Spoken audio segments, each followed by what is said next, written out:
¿Qué tal? Buenos días. Me da mucho gusto verlos y poder continuar con este salmo. Este, este salmo que pienso yo que nos ha estado dejando mucho y que, sobre todo porque es un salmo de algo que estamos poco habituados de hacer. Estamos más habituados muchas veces a quejarnos en general que darle gracias a Dios. Y sobre todo, gracias a Dios no de una manera irreflexiva, sino gracias a Dios de una manera consciente, haciendo memoria de todas sus bendiciones, ¿no? Y bien, pues vamos a pedirle a Dios que nos guíe en esta mañana para que sea Él el que hable y guíe y dé este mensaje. Señor, pues te queremos dar muchísimas gracias por el día de hoy. Gracias, Padre, por estos signos maravillosos, pues inspirados, Señor, por hombres de Dios. Gracias, Padre mío, porque pues en todo esto tú nos llevas a meditar y a preparar nuestros corazones. Gracias, Dios, porque tú ideaste la alabanza para que nuestro corazón internamente, Dios, te pueda agradecer como también te está agradeciendo David en este salmo, Señor. Te queremos pedir que nosotros aprendamos a exhortar, a bendecirte, a recordar en nuestra alma todos los beneficios, todas las bendiciones que tú nos has dado. Señor, somos por naturaleza olvidadizos en cuanto a las bendiciones, somos por naturaleza más quejumbrosos, Señor, que reconocedores de tu bondad. Sin embargo, Padre, tú puedes trabajar en esto y puedes hacer que cada uno de nosotros te pueda ver y pueda ver esto claramente. Señor, pues te queremos pedir por todo esto y te queremos pedir que también los que están por llegar, a pesar de la aglomeración del estacionamiento del día de hoy, puedan tener lugar donde estacionarse y puedan llegar a tiempo. Te damos gracias y todo esto te lo pedimos en el nombre de tu Hijo Jesús. Amén. Por cierto, hemos pedido que Dios bendiga este lugar, que Dios lo prospere y que nos dé mucha gracia. No dejen de orar para que esto pueda seguirse dando, ¿no? En el tiempo que Dios tenga aquí.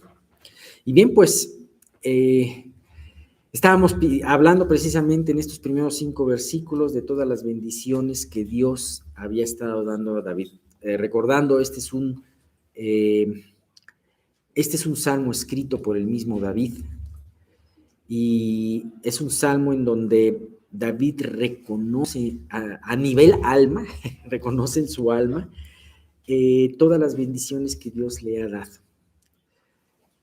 Ahorita me encuentro en mi tiempo de lectura leyendo precisamente Primera de Samuel y ver ese contraste de dos reyes, del primer rey, Saúl, y del segundo rey, David. Si ustedes se dan cuenta, de alguna manera los dos reyes eran humildes cuando llegaron al trono. Saúl no se pensaba capaz de poder ejercer el reinado. Tuvieron que, cuando lo iban a ungir y iban a presentarlo, más bien iban a presentarlo delante del pueblo, tuvieron que sacarlo de donde él estaba escondido. Ese es un momento chistoso en la narración, ¿no?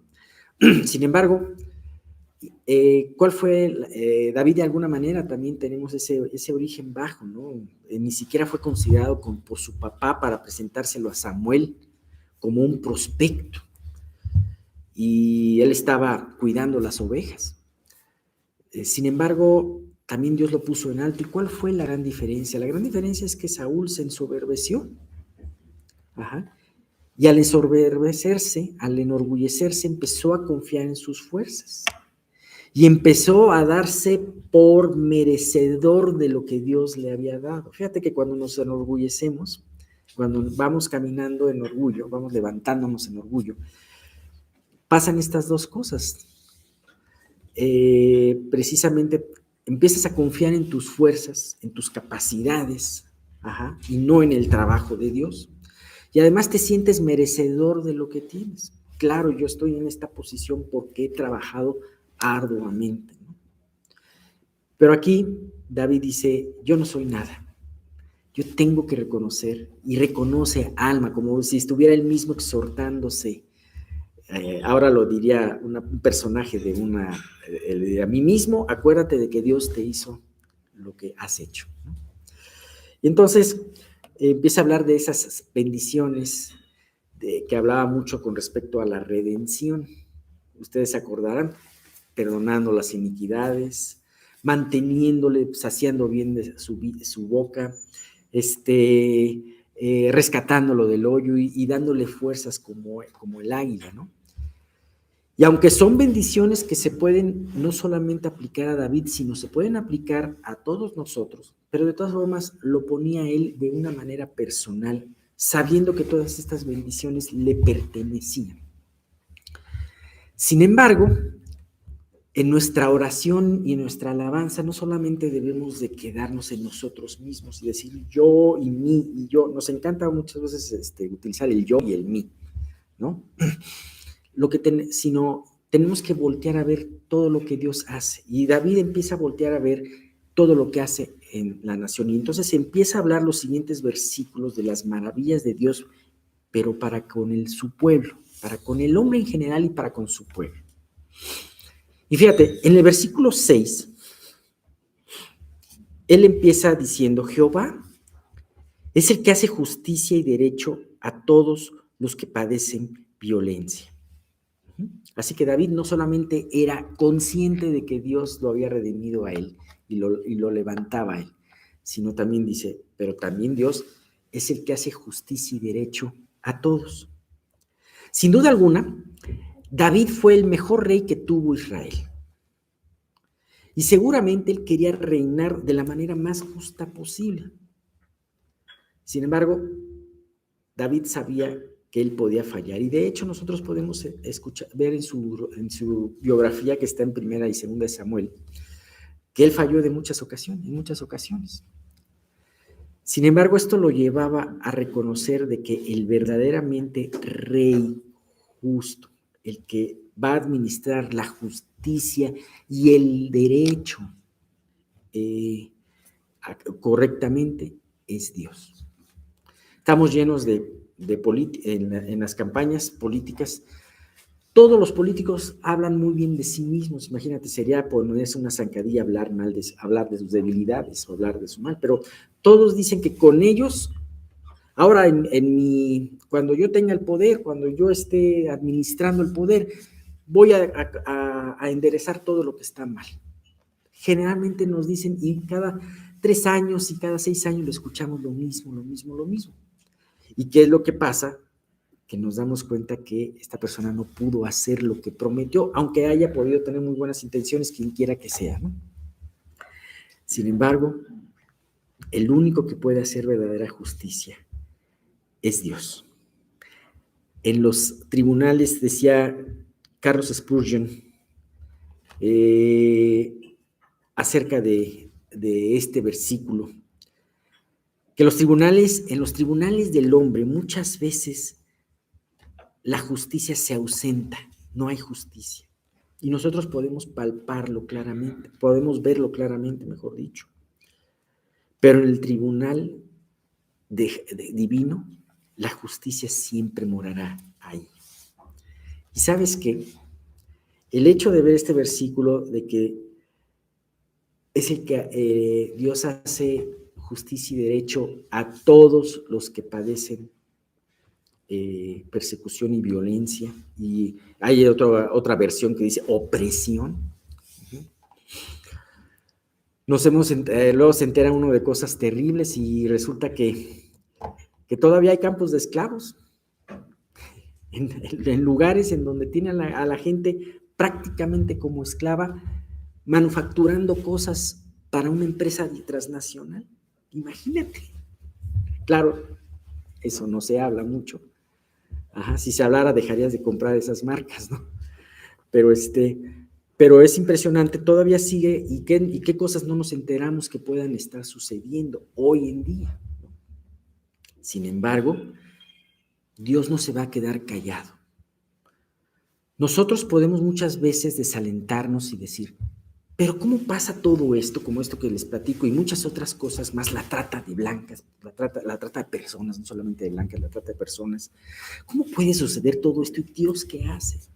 No nos damos cuenta que Dios tiene un tiempo, que todo Dios lo espera en su gracia, y que Dios definitivamente va está esperando por la conversión y el arrepentimiento de las personas. Sin embargo, llegará el momento en que Dios ejerza su justicia pura, y eso es algo impresionante. ¿Sabes? Esto me recuerda mucho a ese pasaje que está en 2 de Samuel, cuando David ya era rey. Y ustedes se acordarán de que en una ocasión el pueblo de Israel tuvo 3 años de hambre. Y David decía, ¿pero por qué está pasando esto? Y entonces consultó con Dios y le dijo Dios, lo que pasa es que Saúl, la casa de sangre de Saúl, el rey sanguinario que fue Saúl, estuvo exterminando a un grupo de personas, a unos gabaonitas inocentes, ¿no? Y entonces Dios guió para que se ejecutara una situación justa en ese momento. No voy a ahondar más en el tema, pero es impresionante, lo que aparentemente se había olvidado y que a lo mejor David no lo había tomado en cuenta o no lo conocía, finalmente Dios llegó el momento en que se hizo justicia. Nuestro Dios hace justicia y derecho a todos los que padecen violencia. Bien, tenemos el siguiente versículo, el 7. Este versículo me gustó mucho y tiene muchas cosas. Fíjate lo que dice: sus caminos notificó a Moisés y a los hijos de Israel sus obras. Esta es una bendición más por la cual tenemos que agradecer a Dios, que Dios le notifica sus obras y sus caminos al ser humano. Hay un principio de teología que dice lo siguiente: Dios, nuestro Dios creador, no puede ser alcanzado ni mucho menos conocido por el razonamiento humano. De hecho, por más que el hombre trate de razonar, de comprender a Dios, de comprender el origen de su vida, no podrá hacerlo. Como dice, quedará como abismado. Ajá. Sin embargo, lo que sabemos y entendemos de Dios es porque su gracia soberana nos ha decidido revelárnoslo. Y de esto habla el libro de Romanos, ¿no? Hay un argumento que tienen muchos ateos y que dicen, lo que pasa es que las religiones se fundaron porque había muchas personas que no conocían el origen de las cosas, ni tenían un razonamiento científico con respecto a estas cosas, y entonces por eso lo que no se podían explicar se lo atribuían a una deidad. ¿Cuántas veces no hemos escuchado ese argumento? Cuando realmente las cosas no sucedieron así. O sea, Dios desde el principio se reveló al hombre. El hombre se fue desviando y cada vez se fue nublando más en su pensamiento con respecto a las cosas de Dios. Eso es lo que pasó. Y entonces, al nublarse sus pensamientos con respecto a Dios, se inventaron muchas mitologías, muchas falsedades, y así es, ¿no? Fíjate, Pablo estaba delante de un grupo muy selecto de personas en Atenas, y fíjate lo que dice en Hechos 17:27. Para que busquen a Dios, si en alguna manera palpando, puedan hallarle, aunque ciertamente no está lejos de cada uno de nosotros. Pablo empieza a hablarles a estas personas y les empieza a hablar de un Dios que ellos no conocían. Algún día, si Dios nos permite, podemos hablar un poquito más extenso de esto, ¿no? Y estas personas que pensaban que sabían mucho, pero ellos no conocían al único Dios verdadero. Y entonces es de notar que en este versículo Dios les dice palpando, como una acción que hace un ciego, para poder conocer su entorno. ¿Qué hace un ciego?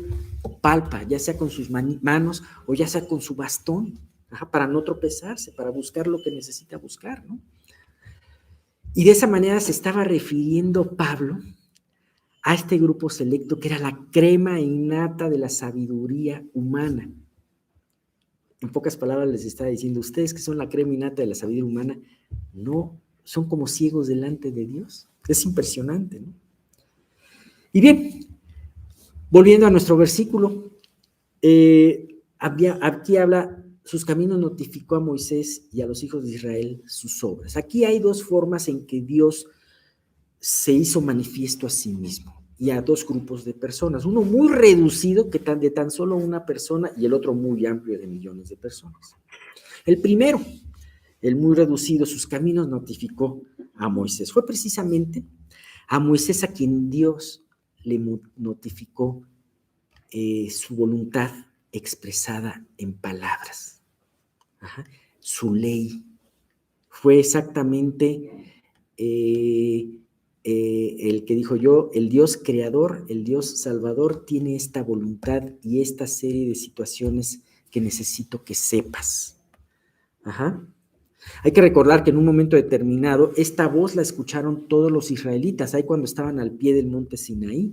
Sin embargo, después de haber escuchado, y porque en ese momento se manifestó con gran poder esa voz, el monte Sinaí, cuenta la historia, estaba ardiendo, había oscuridad y tinieblas, era una escena terrible. Sin embargo, en ese momento, el pueblo dijo, ya no queremos que Dios nos hable directamente, sino que te habla a ti y nosotros escuchamos.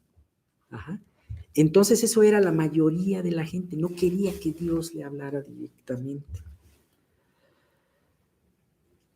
Y este grupo desgraciadamente es el mayoritario, aquel que solamente le interesa ver las obras, los milagros de Dios, que está bien verlos y eso, que ya está bien reconocerlos, cuando menos hay quien reconoce que hay milagros de Dios y hay quien no reconoce. Bueno, pero aquellos que solamente se conforman con ver los milagros de Dios, pero no quieren entender ni seguir los propósitos de Dios para sus vidas. Los propósitos que están puestos a través de una voluntad expresada. ¿Sabes? Qué hermoso es que tú te emociones cuando tú ves un cielo estrellado, cuando ves un atardecer, o cuando ves la forma tan perfecta que tiene una flor. Sin embargo, si tú solamente llegas a emocionarte a esto y tú no quieres saber lo que Dios tiene en su palabra, no estás siguiendo a Dios. No estás queriendo seguir a Dios. ¿De qué te sirve ver el atardecer más hermoso y emocionarte con él si la palabra de Dios la haces para un lado, ¿no? Así que vemos que estos dos tipos de conocimientos, el de sus obras o el de sus caminos, va a depender de la disposición de la persona en conocer a Dios. Dios no hace acepción de personas, Dios no es discriminatorio. No dice, mira, unos cuantos que son los que les voy a dar a entender esto porque X, ¿no? Sino de alguna manera también tú puedes ver que esos cuantos a los que Dios les ha dado a entender de una manera más profunda su palabra, es porque ellos han dispuesto su corazón a Dios. Claro, también no podemos gloriarnos por esto porque también Dios hace un trabajo en nuestro corazón para disponerlo, ¿no? Es lo maravilloso y es a veces lo difícil de entender, ¿no? Y podemos ver, por ejemplo, trasladar esto al tiempo de Jesús y cómo a Jesús lo seguían grandes multitudes y lo seguían porque Jesús los sanaba y los alimentaba. Sin embargo, solamente había un grupo reducido de personas, los cuales eran sus discípulos y los cuales se les permitió incursionar en verdades más profundas. Dice Mateo 13:11, cuando Jesús estaba hablando con parábolas, y llegaron los discípulos y le preguntaron, ¿por qué hablas con parábolas?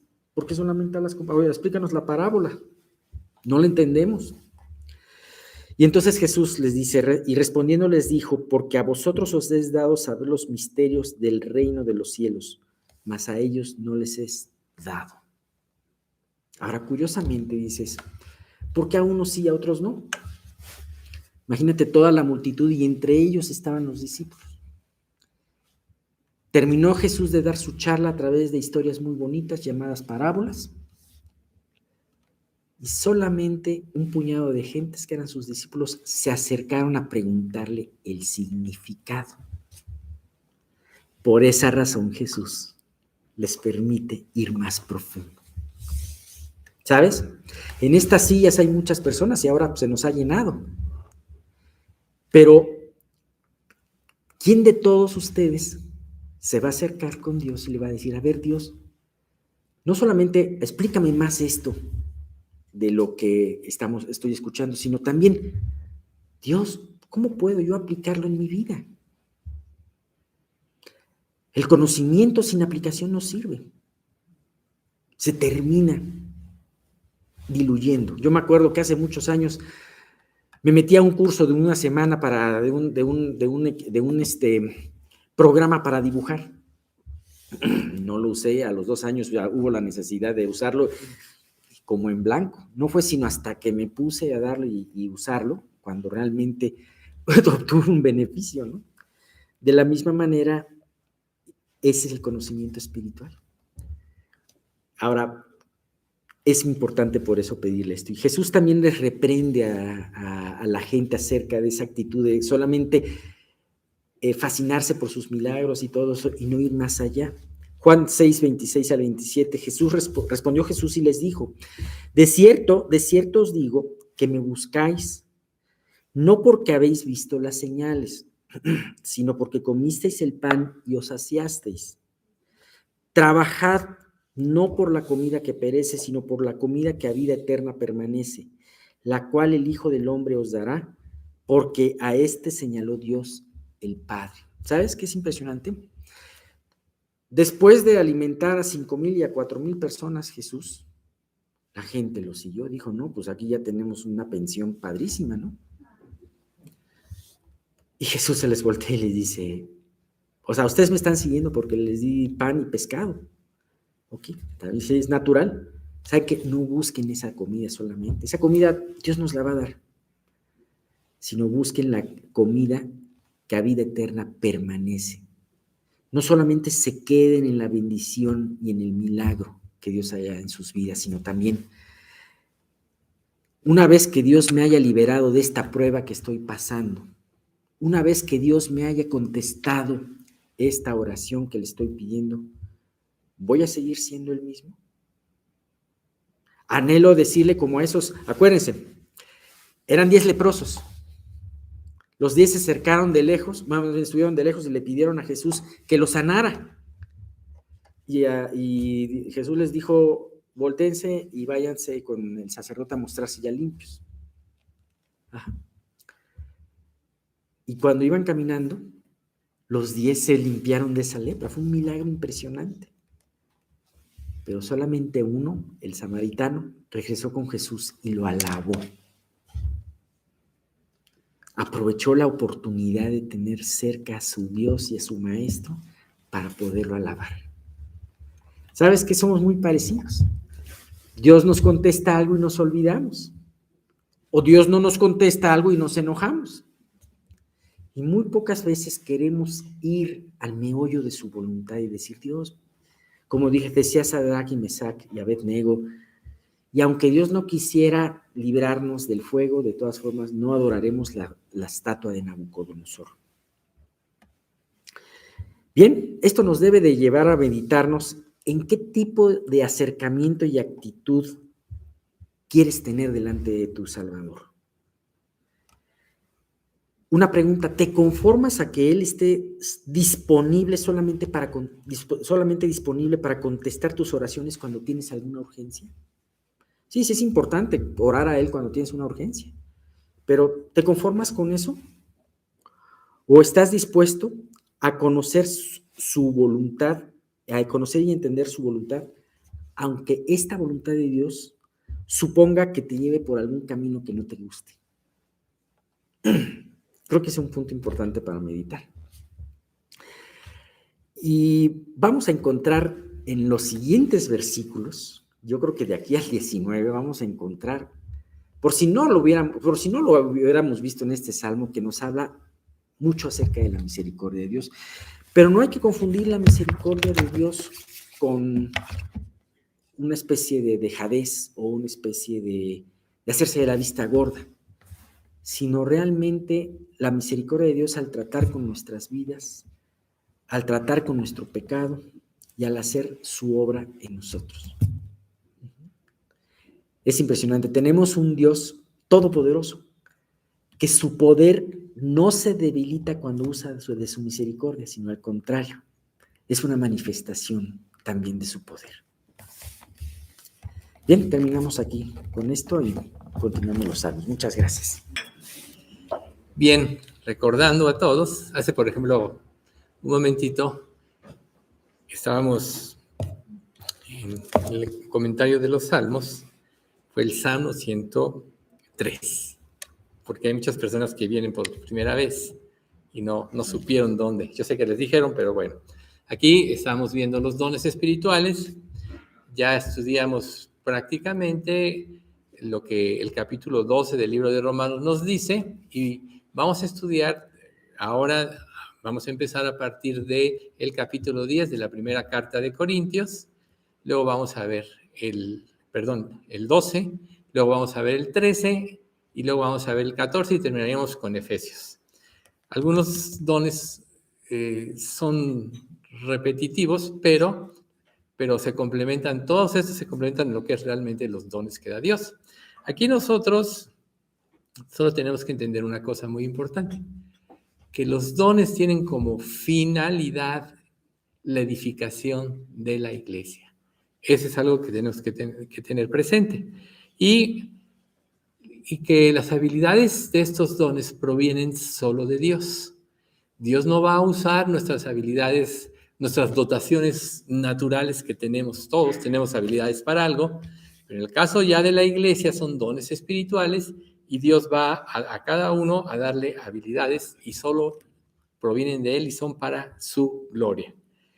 Ahora, nosotros tenemos que comprender que no todos tenemos los mismos dones. Ya la vez pasada explicábamos que, haciendo la analogía del cuerpo, que pues el cuerpo está compuesto de diferentes miembros y cada miembro tiene una función y la cantidad de miembros del cuerpo es lo que hacen lo que es el maravilloso cuerpo humano, ¿verdad? Y así es en la iglesia.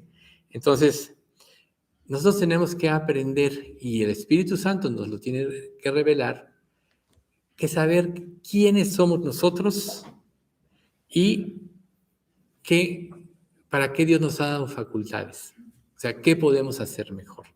Recuerden algo muy importante dentro de esto, que siempre aquí va a tener que ver la entrega de cada uno, el deseo de agradar a Dios, el deseo de retribuirle con tu vida, con tus energías, con tu fuerza, lo que Él hizo por ti en la cruz. Todos se lo debemos. Él nos trajo a la cruz no porque lo mereciéramos, sino por su beneplácito, por su misericordia, por su gracia y por su amor. Eso es por lo que estamos aquí. No hay mérito humano. Sin embargo, todos estos dones deben de terminar por lo mismo, dándole la gloria a Dios. Y nosotros tenemos que dedicar estos dones al servicio de la iglesia, al servicio de Dios. Ya naturalmente, si tú ya eres salvo, ya los traes. Ya Dios te dotó. Ya más adelante vamos a ver que Dios aún te puede dar una mayor dotación por tu entrega, por tu consagración, por tu anhelo de servirle. Pero al momento de que una persona se convierte, es dotada sobrenaturalmente de un don. Entonces, dedicarlo para la edificación de la iglesia es precisamente donde debemos enfocar nuestra atención, ya que la iglesia es el cuerpo de Cristo y la iglesia como tal es la que está encargada de dar testimonio al mundo entero de las riquezas, de la gloria de Dios, del evangelio, ¿verdad? Entonces, nosotros debemos estar dispuestos a usar estos dones sin limitación y siempre con la guía y la llenura del Espíritu Santo. Nosotros sabemos que el Espíritu Santo, que es quien prácticamente produce la vida cristiana, quien cambia nuestro corazón, quien cambia nuestra mente, quien nos hace comprender la verdad espiritual de la Escritura. Recuerden que las Escrituras se pueden comprender intelectualmente, que es la primera parte como nosotros recibimos las enseñanzas, y espiritualmente, que es cuando prácticamente empezamos a vivirlas. Así como el ejemplo que se puso en el Salmo de la práctica, ¿no? Teoría y práctica. Si tú tienes un don y no lo ejerces, pues se va a quedar ahí, como que dormido. Pero si tú empiezas a crecer en tu relación con Dios, empiezas a crecer en tu servicio, entonces este don también va a crecer en cuanto a eficacia. Entonces, si nosotros sabemos que Dios no tiene límites, quiere decir que nuestros dones, los que Él nos otorga, tampoco tienen límite. Va de acuerdo a la gracia y el amor de Dios. Entonces, los dones varían en naturaleza, poder y eficacia, que es algo muy importante. Y Dios los otorga de acuerdo a su sabiduría y bondad.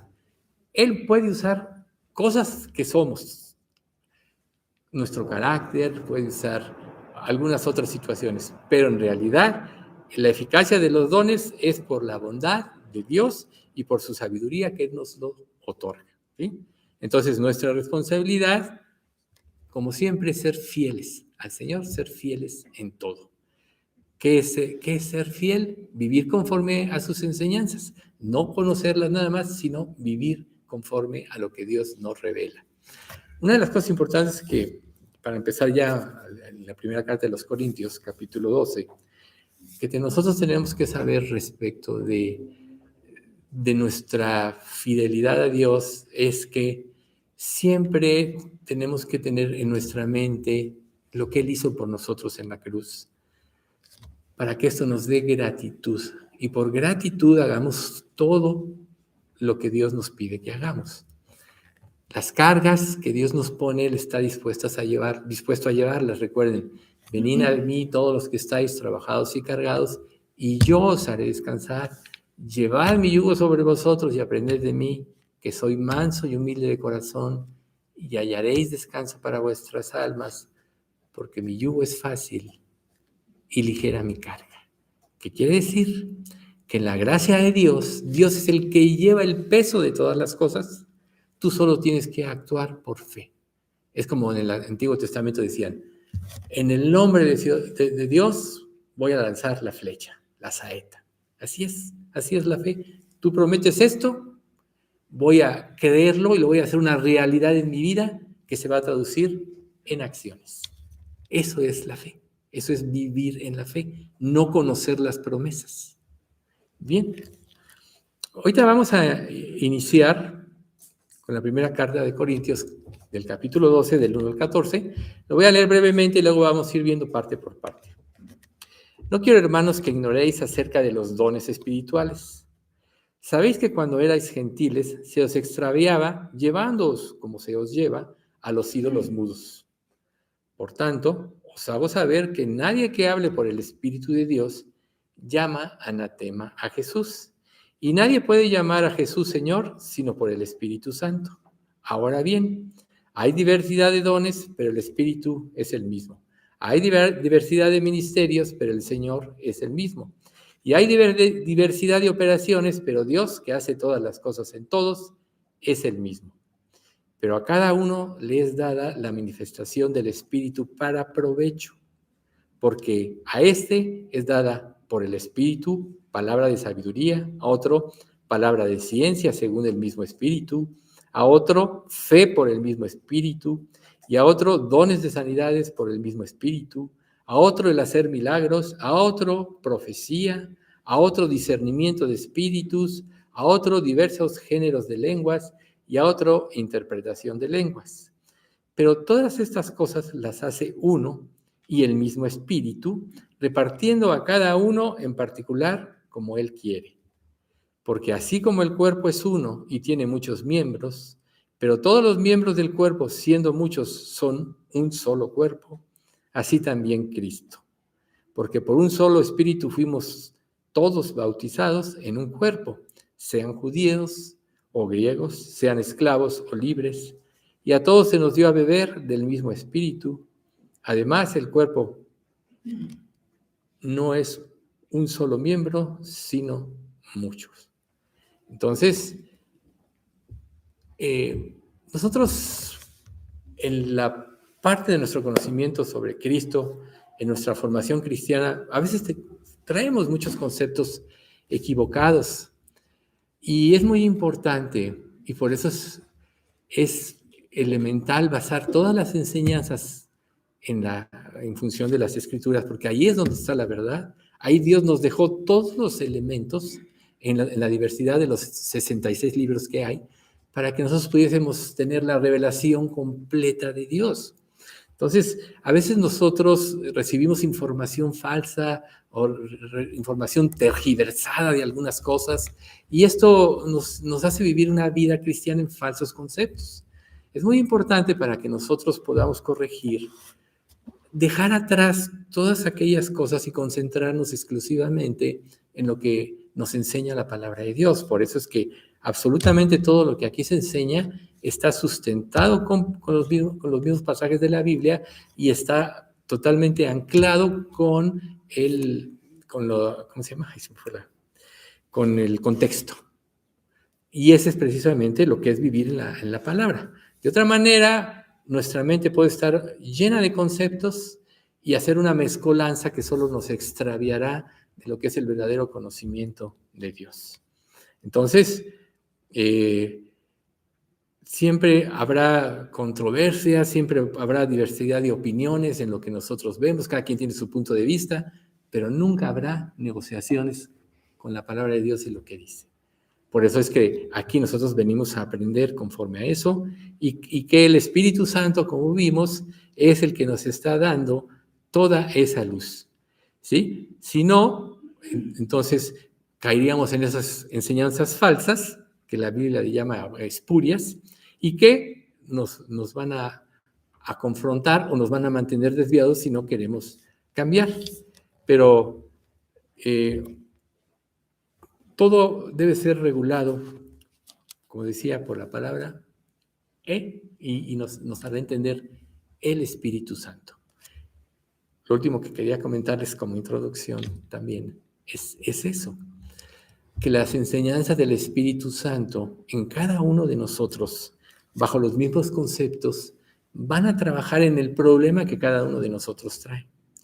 Si tú no vienes a un estudio y no sientes que Dios te habló a ti en forma personal y a tu vida, quiere decir que de alguna manera no has preparado tu corazón para ello.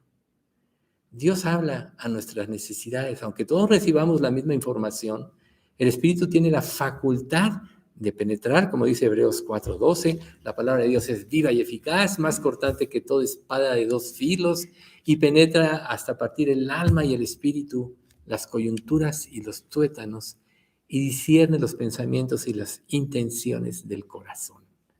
Eso hace la palabra de Dios. Se mete a lo profundo de nuestro ser y nos hace discernir lo que realmente está mal.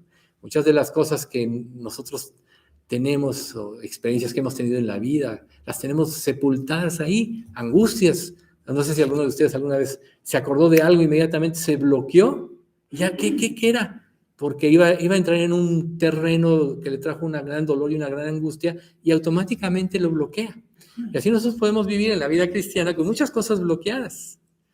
Pero el Espíritu Santo se mete hasta lo más profundo del alma y del espíritu y va a ayudarnos a discernir nuestra verdadera situación para poder ayudarnos. Recuerden, todo lo que Dios nos revela, aunque muchas veces seamos confrontados, es para edificación, nunca para destrucción.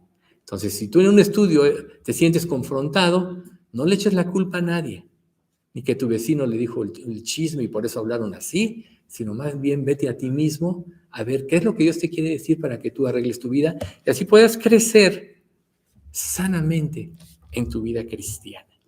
Y precisamente el conjunto de dones que vamos a seguir analizando nos van a poder ayudar y ayudarnos a nosotros y ayudar a otros para que todos podamos crecer y a final de cuentas todos terminemos haciendo una cosa, dándole la gloria a Dios. El único que merece la gloria y la honra es Dios, porque es el que inspira la Escritura. Puede haber una mejor o una peor exposición, pero en realidad el Espíritu Santo es el que da luz. Bien, entonces vamos a 1 Corintios 12:1, que dice: no quiero, hermanos, que ignoréis acerca de los dones espirituales. ¿Sí? O sea, los dones espirituales, en el significado en griego es, primero, que le pertenece al Espíritu y se refiere a aquello que tiene cualidades o características espirituales, fíjense. O sea, tiene que ver absolutamente con el Espíritu Santo y son cualidades específicas, ¿sí? O sea, son capacidades divinas para el ministerio que el Espíritu Santo dé en la medida que, de acuerdo a su inspiración, tenga cada persona. Y deben distinguirse unos de otros. ¿En qué función? En función no de experiencias místicas, no de situaciones de éxtasis. Uno de los problemas de la iglesia de los Corintios era que ellos, en su falsa religión, todo iba relacionado con ídolos falsos, con dioses falsos, y estaba basado con experiencias místicas que los llevaban a pecar. Entonces, cuando se presenta el Evangelio en esta iglesia de Corintios, fue muy difícil, en un sentido, que ellos entendieran, pasaran de un sistema de pensamiento al otro, que es lo que yo les decía en la introducción. Todos tenemos un criterio, todos pensamos humanamente que nuestro criterio es el mejor. Pero la Biblia dice que nosotros, y ahí en el capítulo 12 de Romanos, adelante de los dones, dice que cada uno no debe tener mayor estima que la que Dios le revele de sí mismo. Porque unos se pueden sentir débiles, fracasados, otros se pueden sentir triunfadores y que el mundo es de ellos, pero la realidad de lo que realmente somos, el único que la puede medir es Dios. Y si nosotros vamos haciendo a un lado todos nuestros falsos conceptos para dar paso a los nuevos, entonces nuestro entendimiento sobre las cosas de Dios va a ser mucho más grande. Eso es algo que tenemos que tomar en cuenta. Si tú dices, aquí se dice esto, pero yo pienso esto, ya te quedaste sin entendimiento espiritual.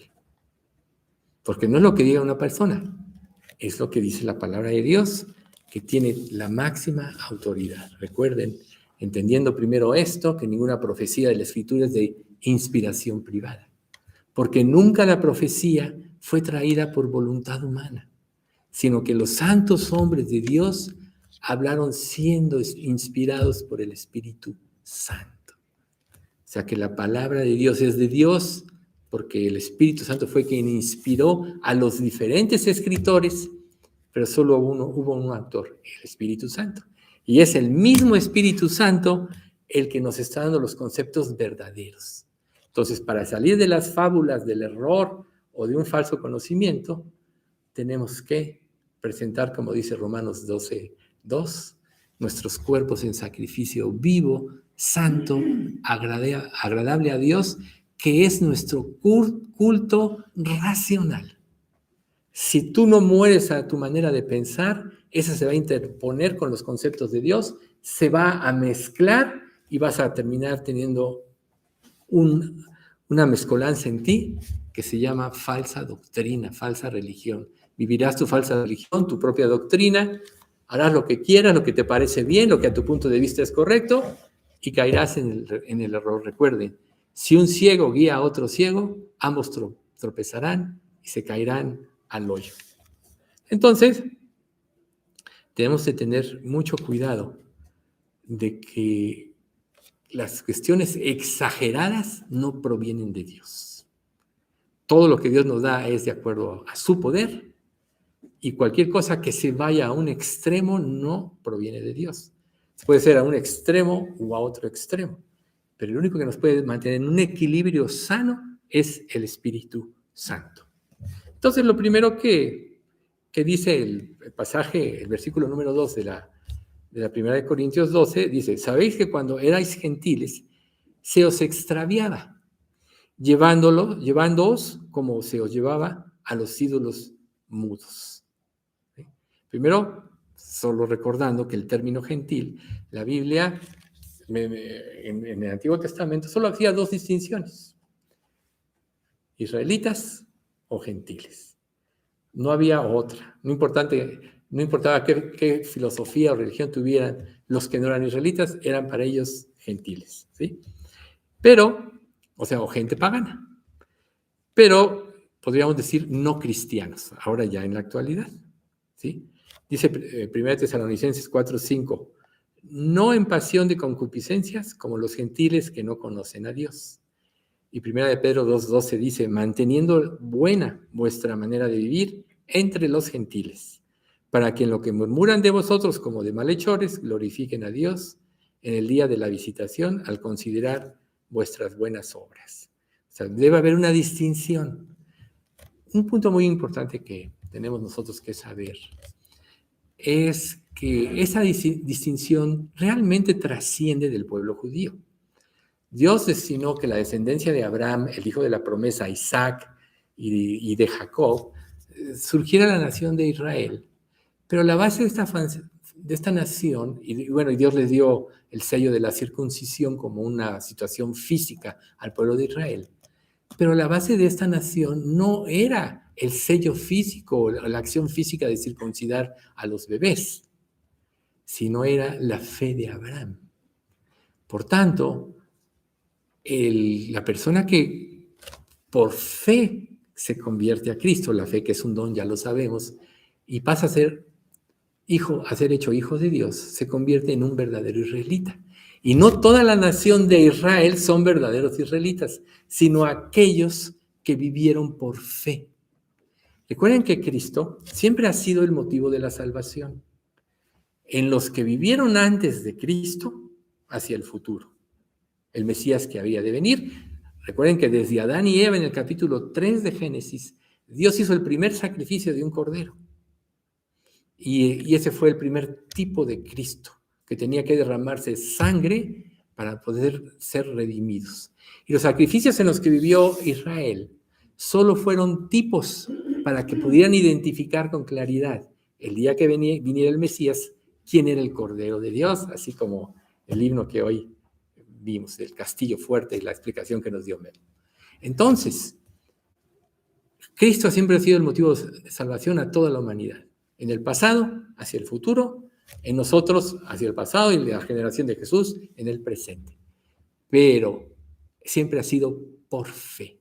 Entonces, el verdadero Israel de Dios es el que ha creído, el que ha creído en la sangre derramada por el Cordero y se ha hecho salvo.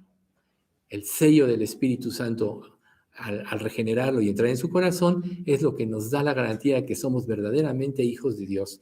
No haber nacido en una familia cristiana, no por haber leído la Biblia, no por pertenecer a una iglesia, a una religión, somos salvos, sino porque Dios nos confrontó en nuestro pecado, nos dio la luz para creer y nos llevó al arrepentimiento y a la fe que salva. En ese momento somos hechos hijos de Dios y es para siempre. Y el sello es que el Espíritu Santo entra en el corazón. Dios nos hace partícipes de su naturaleza divina. Todo creyente trae la naturaleza divina. Y recuerden siempre el capítulo 17 de Juan, que nos habla claramente de esto. Donde yo estoy, quiero que ellos también estén. Quiero que sean uno, así como tú y yo, Padre, somos uno. ¿Ven ustedes? Entonces, eso es lo más maravilloso. Y entonces, este mismo espíritu precisamente nos va a llevar, ¿no? Volvemos a leer el pasaje. No en pasión de... Perdón. Sabéis que cuando erais gentiles se os extraviaba llevándoos, ¿no? Como se llevaba a los ídolos mudos. Entonces, algunos miembros de la iglesia no cambiaron. Se quedaron con sus enseñanzas y las mezclaron. Por ejemplo, nosotros vemos en muchas de las religiones, para no hablar de ninguna específica, que es una mezcla de conceptos de falsas religiones de la antigüedad con las cosas de Dios. De ahí no puede surgir ninguna verdadera religión. Recuerden ustedes que un mar de verdad con una gota de mentira ya no es la verdad. Entonces nosotros tenemos que aprender a vivir en la verdad de Dios y no se nos va a extraviar hacia otras cosas. Tú puedes venir a un estudio como este, cada domingo, y ser muy puntual, pero si tú no estás leyendo la Biblia, no vas a poder hacer crecer esa relación que Dios quiere tener contigo. Recuerden que para que haya una verdadera amistad, por ejemplo, en este mundo, tiene que haber una relación. Yo no puedo decir, soy amigo de fulanito que está pasando por ahí. A lo mejor me presentan a alguien, no le puedo decir de ya soy tu amigo, ni lo conozco. ¿Qué es lo que une a las personas? ¿Qué es lo que lleva a una pareja a casarse? Que se empiezan a tratar, empiezan a ver qué coincidencias tienen, qué objetivos tienen hacia el futuro, todo empiezan a transmitirse. Y cuando se van identificando plenamente, es donde puede surgir un interés de compartir sus vidas. Pero una relación. Y Dios con nosotros se relaciona a través de la palabra. Por tanto, si nosotros no estamos leyendo la Biblia, difícilmente vamos a hacer crecer esa relación. O sea, yo, en los más de 42 años que tengo de vida cristiana, todos los días leo la Biblia un buen rato. A veces más, a veces menos. Y Dios siempre en mis tiempos de lectura con Él me dice cosas, me muestra cosas, me confronta. O sea, Dios me está hablando de mi vida constantemente. Y es el mismo Dios. Con cada uno de nosotros lo hace. Por tanto, si ustedes no están leyendo la Biblia, va a ser muy difícil que puedan entender lo profundo de las verdades espirituales y entonces se les va a llevar al extravío. ¿Sí? Entonces, nada más, por ejemplo, lo que les decía hace rato de una falsa religión de los corintios, la práctica del éxtasis, dice que se considera una expresión más intensa de la experiencia religiosa, que incluía una supuesta interacción sobrenatural con una deidad. O sea, ya era un contacto directo con los demonios. Recuerden una cosa muy importante. Hay una lucha espiritual. Dios es soberano y es todopoderoso, pero está Satanás y Dios lo deja actuar para que Él sea una ayuda para probar lo que realmente hay en nuestros corazones. Entonces, Él siempre va a tratar de extraviarnos de confiar en que Dios todo lo puede, que es soberano y que aún el mismo Satanás, como dice el capítulo 1 de Job, está sujeto a la voluntad de Dios. No puede hacer nada que Dios no permita. Y lo que Dios permite es para que realmente se manifieste, como en el caso del Edén con Adán y Eva, lo que hay en sus corazones. Si Satanás no hubiera actuado ahí, ellos habrían crecido, no hubieran aumentado, crecido en su relación con Dios. ¿Por qué? Porque no se había manifestado lo que realmente había en lo profundo de su corazón. Y la tentación fue precisamente lo que propició lo que había en el corazón de Eva y después de Adán. Y así dice la Biblia que Dios prueba nuestros corazones para ver si nosotros estamos en la fe. Constantemente estamos siendo probados. Y la escritura, la lectura del diario de la palabra es lo que nos ayuda a eso. Si no, vamos a caer precisamente como muchos encantamientos y ceremonias hipnóticas y frenéticas. Yo creo que todos hemos oído hablar de cosas frenéticas en otras religiones. Bien. Luego el versículo 3 dice, por tanto, os hago saber que nadie que hable por el Espíritu de Dios llama anatema a Jesús. Y nadie puede llamar a Jesús Señor, sino por el Espíritu Santo. Entonces, fíjense, el tipo más severo de condenación era precisamente cuando, al no asimilar correctamente la verdad, ellos hablaban fácilmente porque es lo que había en su corazón y las falsas enseñanzas solo propiciaban una mayor rebeldía. Por eso el diablo siempre ha tratado de hacer una copia de la verdad. Todo lo que hay en este mundo que desvía de la verdad es una copia de la verdad, pero tiene su cizaña ahí adentro, su gota de mentira. Por tanto, si nosotros no vivimos en la verdad, forzosamente vamos a caer en la mentira o en el extravío de una u otra forma. Por eso Dios dice que no debemos conformarnos a este siglo, sino renovarnos por medio de transformarnos por medio de la renovación de nuestro entendimiento, para que podamos comprobar cuál sea la buena voluntad de Dios, agradable y perfecta. Renovación de nuestro entendimiento. Por eso tenemos que hacer a un lado todo lo que hay en nuestra mente y tratar de dejarla lo más, digamos, lo más limpia posible para poder recibir la palabra de Dios. Y parte de esta limpieza implica la confesión de nuestros hechos equivocados. Es muy importante también cualquier cosa que nos muestre Dios ya como creyentes, confesarlo inmediatamente. Cuando tú eres no creyente o incrédulo, el Espíritu Santo va a trabajar en ti para la conversión, pero no te va a revelar nada más. ¿Por qué? Porque no puedes acomodar lo carnal a lo espiritual. Juan 4:24 dice que Dios es espíritu y los que le adoran en espíritu y en verdad es necesario que adoren. Por tanto, una persona para que pueda adorar correctamente a Dios necesita ser regenerada o nacer de nuevo y convertirse en un ser espiritual. Por tanto, no importa la nominación que tengas, lo que tú te creas, lo que venga en tu mente, si tú no has nacido de nuevo, tú no vas a entender las cosas de la Biblia. Pero cuando naces de nuevo, recuerden que el Espíritu Santo te pone el sello que dice, y pondré dentro de vosotros mi espíritu, y yo haré que andéis en mis estatutos, y guardéis mis preceptos, y los pongáis por obra. Ezequiel 36:27. El Espíritu Santo es el que hace el trabajo. Entonces, en estas mezclas que le pasó al pueblo de Corintio, hicieron una mezcolanza de las verdades de Dios con todas las enseñanzas demoníacas, y a muchos los llevó a blasfemar. ¿Sí? Entonces, los dones tampoco van a ser usados en función a la experiencia, sino al contenido de la enseñanza espiritual basada en la Biblia. Muchas personas se asignan dones que ni los tienen, y porque ya manifiestan un don y la gente que no conoce la Escritura los ve aparentemente teniendo un don, ya toman un prestigio sin entregarse, sin humillarse delante de Dios, y ya porque manifiestan que tienen un don y muchos les creen, les dan un lugar. Imagínense qué hermoso.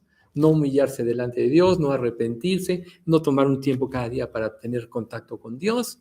No, nada de eso. Solo tengo este don y ya tengo un nombre en la iglesia por ostentar este don. El más común es el de las lenguas, por cierto. Ya lo vamos a estudiar más adelante. ¿Sí? Por eso es que muchos llegaron a blasfemar el nombre de Cristo, porque no tenían el Espíritu Santo y no podían discernir correctamente. Pero aquí claramente está diciendo que nadie puede decirle Señor a Cristo sino por el Espíritu. Y los que lo maldicen, pues obviamente es por otro espíritu, ¿no? El espíritu de este mundo. Entonces,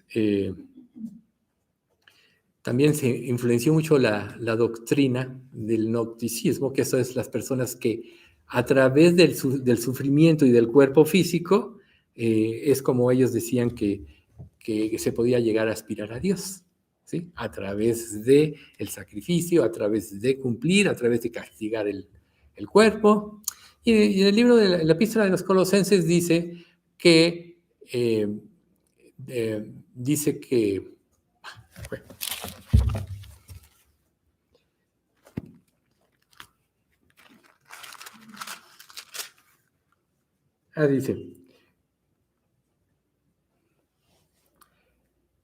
dice, tales cosas tienen la verdad cierta sabiduría de reputación, en culto voluntario, en humildad y el duro trato del cuerpo, pero no tienen valor alguno contra los apetitos de la carne. O sea, las filosofías humanas, estas que tratan con el cuerpo directamente, tienen un valor ante los demás, ¿no? Por las cosas que hacen. Pero no tienen ningún valor contra la esencia. O sea, nuestro ser está corrompido y se inclina naturalmente al pecado, como dice el capítulo 7 de Romanos. Como dice Pablo, lo que hago no lo entiendo, pues no hago el bien que quiero, sino el mal que no quiero, eso hago. Y si hago lo que aborrezco, apruebo que la ley es buena y que el mal está en mí. Esa es la historia del ser humano. Cuando venimos a Cristo es cuando entonces ya Dios nos da la nueva visión y nos enseña a ver el lado oscuro del pecado, que es totalmente destructivo, y empieza a cambiar nuestra mente en función de su trabajo. Recuerden, cada vez que tú pecas como creyente, la convicción aumenta hasta que llega un verdadero arrepentimiento respecto a ese pecado, y cuando tienes ese arrepentimiento verdadero, tu mente cambia. Ya no eres esclavo de ese pecado, porque tu mente cambió. Muchos luchan con un pecado y por no tener precisamente una instrucción adecuada, se pueden quedar toda su vida estancados ahí. Pero cuando viene el verdadero arrepentimiento y esto lo produce el Espíritu Santo, viene un cambio de mente y es precisamente como entonces se puede hacer la vida cristiana, el crecimiento, y mientras más tu mente sea parecida a la mente de Cristo, que en un sentido, al momento de la conversión, Dios nos da la mente de Cristo, ese sistema de pensamiento divino, conforme más tu mente sea conformada a este pensamiento, entonces las verdades espirituales y el discernimiento te será más fácil entenderlo. ¿Por qué? Porque vas a acomodar lo espiritual a lo espiritual. Y es precisamente por lo que aquí se advierte que nadie puede llamar a Jesús Señor sino por el Espíritu, y que lo llaman anatema ya es fuera del Espíritu. En Hechos 2:36 dice, hablando de llamar a Jesús como Señor, sepa pues ciertísimamente toda la casa de Israel que a este Jesús a quien vosotros crucificáis, Dios le ha hecho Señor y Cristo. Ahí está, ¿no? Romanos 10:9-10. Que si confesares con tu boca que Jesús es el Señor y creyeres en tu corazón que Dios le levantó de los muertos, serás salvo. Porque con el corazón se cree para justicia, pero con la boca se confiesa para salvación. ¿Qué quiere decir? Que en el momento que realmente te conviertes, tú puedes llamarle Señor a Jesús y confesarlo abiertamente delante de los hombres con esa libertad. De otra manera vas a estar predicando un falso Jesús. Efesios 1:20-21. Lo cual operó en Cristo, resucitándole de los muertos y sentándole a su diestra en los lugares celestiales, sobre todo principado y autoridad y poder y señorío, y sobre todo nombre que se nombra, no solo en este siglo, sino también en el venidero. O sea que el nombre de Jesús es el nombre más alto que Dios ha dado. Y no nada más en este mundo, sino en el venidero Él tendrá su gloria, está sentado a la diestra de Dios, reinando y abogando por nosotros. Por eso es nuestro Señor y Salvador. Y Filipenses 2:9-11 dice, por lo cual Dios también lo exaltó hasta lo sumo y le dio un nombre que es sobre todo nombre, para que en el nombre de Jesús se doble toda rodilla de los que están en los cielos y en la tierra y debajo de la tierra, y toda lengua confiese que Jesucristo es el Señor, para la gloria de Dios. ¿Ven ustedes? Entonces, toda intervención de lo que es hablada precisamente es determinada por la veracidad. Lo voy a explicar de otra manera. Cuando se habla de la verdad, tú sabes qué es la verdad. ¿Por qué? Porque la ley de Dios está escrita en tu corazón. Dios le dio a Israel los 10 mandamientos para que la nación de Israel pudiera probarse a través de los 10 mandamientos si era espiritual realmente o no, si cumplía o no la voluntad de Dios. Y el propósito de la ley no es que la cumpliera porque nadie la podía cumplir, sino que se dieran cuenta que no podían y esto los llevará a Cristo, como dice en Romanos 10:4. El fin de la ley es Cristo, o el propósito de la ley es Cristo, para justicia a todo aquel que cree. Por tanto, cuando somos expuestos a la verdad, tú sabes qué es la verdad. Pero luego va a entrar una guerra dentro de ti mismo que es la justificación. Y vas a tener esta lucha cuando eres incrédulo. hasta que tú reconozcas que el mal está en ti y que necesitas a Cristo. Cuando lo haces, entonces tú puedes llamar abiertamente Señor a Jesucristo. Entonces, una característica de la palabra de Dios, y todos lo sabemos, es que absolutamente todo es verdad y todo lo que se ha dicho que se cumpliría se ha cumplido históricamente. Y todo lo que no se ha cumplido sabemos que se va a cumplir porque Dios es veraz. Es infinitamente sabio, tan sabio que pudo haber, que Él de hecho desde antes de la fundación del mundo ya tenía todo resuelto y hecho. Aquí en este mundo nada pasa por casualidad. Dios es soberano, Dios tiene el control, y aunque veamos que el mundo se está destruyendo como vemos, Dios está por sobre la voluntad humana.